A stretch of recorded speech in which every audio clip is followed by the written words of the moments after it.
let me now talk to you about the challenges that you can face in cognitive therapy.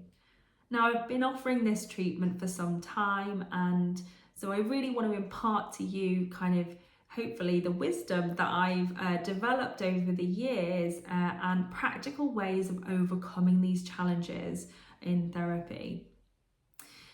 So the first thing is about sticking too rigidly to that framework. Now, when you're just starting out, it's really understandable that you're going to be guided by this framework and stick to it probably quite rigidly, but this can be a real challenge for a patient where they are feeling that they are not moving in the direction that they need to, or that their needs aren't fully being met if you are doing it in a cookbook fashion. But of course, that will come with time and experience and also supervision, which is why it's so important that you engage in regular supervision. Now, another challenge can be when you take it a bit too easy. As you will see, this is the cognitive therapy for depression is progressive. So it moves quite swiftly and it moves in a certain direction, doesn't it? So I think it's about making sure that you are on track. Now, this, so for example, when you've got a very talkative patient, that can kind of, I suppose, derail a session. I was thinking of the word derail the session, but yeah. So it's about making sure that the pace of therapy is good enough for you to make progress, for the patient to make progress, and for that progress to be quick enough to be reinforcing and encouraging for the patient, instilling hope that they are going to get better. Next is about therapist self-defeating thoughts. Now, this is probably time for you to identify your own cognitions and think about how those self-defeating thoughts can get in the way of your progress.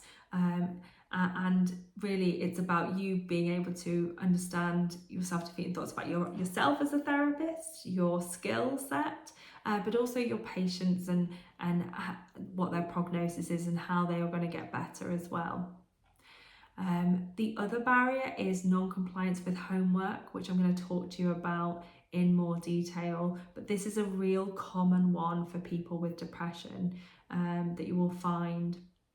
And the final thing is about clients' view of their own problem. Okay, so let's think about not doing homework, because this is a big one. So what I like to do, if a patient comes back and they've not completed their homework, it's about delving into the cognitions that have stopped them, that has got in the way. Things like, nothing can help me, there's no point in even trying, or I can't see the point of doing homework. Some people might say it doesn't make sense to me, or I'm a procrastinator, which is why I don't do it, or I just keep forgetting, or I don't have enough time, or perhaps they may fear criticised if they don't do it well.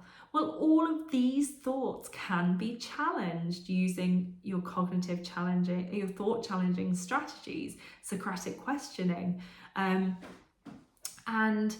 so it's about actually, fully operationalizing actually what is the point in trying then, really thinking about the short term and the long term consequences of trying versus not trying. I'm a procrastinator, so that's why I don't do it. Well, how can we help you overcome this issue with procrastinating? Is it about visualizing doing the task? Is it about breaking it down to graded components? Is it about doing smaller chunks of it, so setting smaller goals in order to help get you there? I keep forgetting. Well, some really good tips with that: leaving your diary or recording equipment in places, leaving reminders around the house that are visible and going to encourage you to do the activities. It might be about setting alarm reminders on your phone, or even giving your patient that review check-in, that little 10-minute check-in in the middle of the week, just to help the person with accountability and keep them on track. And then finally, that fear of criticism.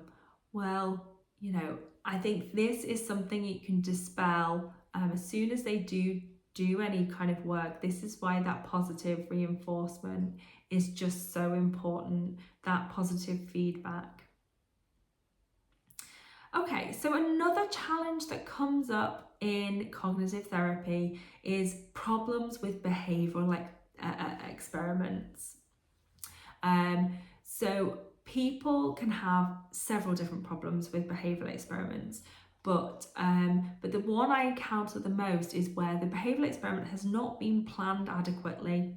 It's not been done, it's not been set up in a very good way. And some of the common mistakes I see with that is where where the therapist and the patient have not fully operationalised what they are observing and what their predictions are, and what in observable terms their predictions would be. So for example, if I were to predict that I would be berated by someone for asking for help, it's not good enough to simply say that, because what you'll find is a patient will come back and say, yes, I was berated. And upon exploration, it might be that the person said, well, you will find this information on the intranet, and actually I wouldn't describe that as berating. So we have to understand what that person means by being berated. So it might be that the person says, they will shout at me. How loud? This loud or this loud? Don't worry, I won't shout at you now to demonstrate, but exactly how loud, and how will their facial expression appear when they are shouting? Will it be a scowl, or will it be more relaxed? And what will they say? Will they say, oh, this is something you could find on the internet? Or will they say, to be berated, does it have to be more directional and sort of personal? You are incompetent. You should be able to find it on the internet where I've put it. So that feels a bit more like berating to me. So you're trying to really understand what the patient means by that. And then when they come back, then it's much easier to really understand whether or not that has happened for the patient. Another issue that comes up in cognitive therapy are, I suppose, patient characteristics are really worth mentioning. So there are some patients for whom cognitive therapy for depression doesn't work as well, I'd say, as behavioural techniques, as your behavioural activation. And some of the key things to consider in this is their educational level. So being sort of, I suppose, having a good memory of session to session, remembering kind of what you've learned before and actually what you're going to do next, and understanding the format, that kind of thing. Psychological mindedness is always important in therapy, but particularly so for cognitive therapy. Understanding the links between sort of kind of thoughts, feelings, behaviours, understanding that process that happens and being able to break it down. These all come under psychological mindedness.